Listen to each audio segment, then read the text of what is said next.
Most people think markets break when stocks crash, but the real warning system is usually the bond market.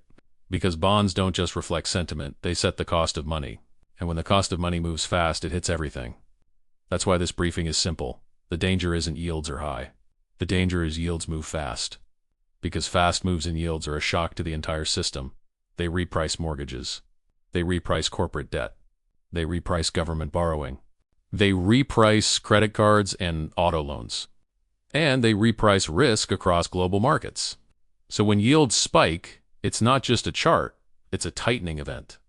Let's define what yields really mean in plain terms. A yield is the return investors demand to lend money. If the yield rises, borrowing costs rise. If borrowing costs rise quickly, financing becomes harder, and the system becomes more defensive. That's the link. Now, why do yields rise? There are a few common reasons.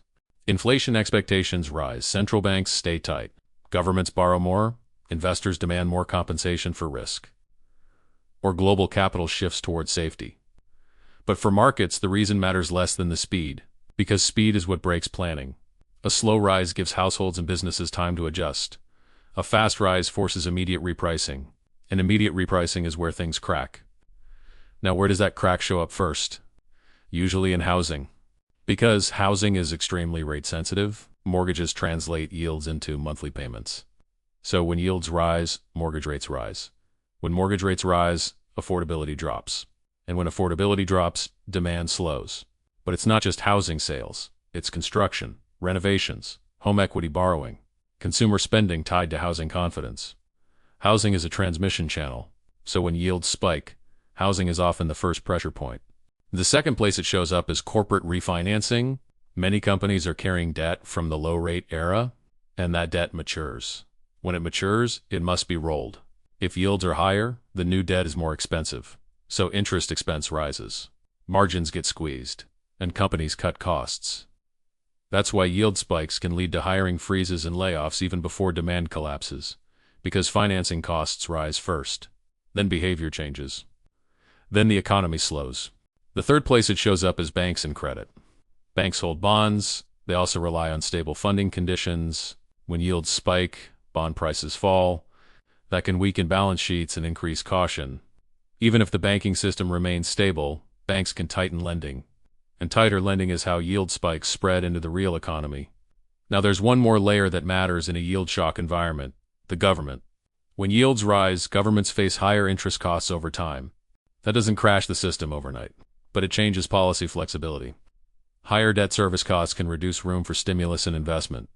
So the yield environment shapes fiscal choices too. Now, here's the key difference between high yields and yield shock. High yields can be manageable if they're stable. Markets can price them. Borrowers can adjust. Budgets can adapt.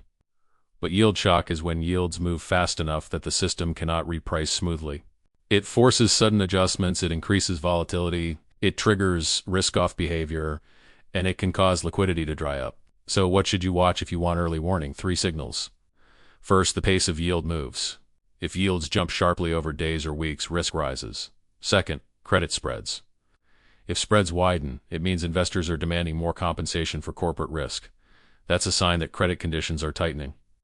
Third, stress in rate-sensitive sectors. Housing weakness, commercial real estate refinancing stress, auto delinquencies, small business credit tightening. These areas react early. Now, what happens next when yields become the shock? The system usually tries to stabilize in one of 2 ways.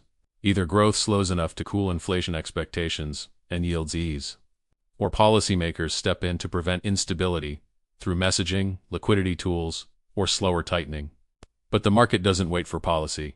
It reprices immediately. That's why the bond market is the warning system, because it moves first and everything else follows. So the takeaway is simple. If you want to understand risk in the economy, don't only watch stocks. Watch yields. Not because yields are the story, because yields are the mechanism. When yields move fast, the cost of money moves fast. And when the cost of money moves fast, the system tightens fast. That's when the cracks spread.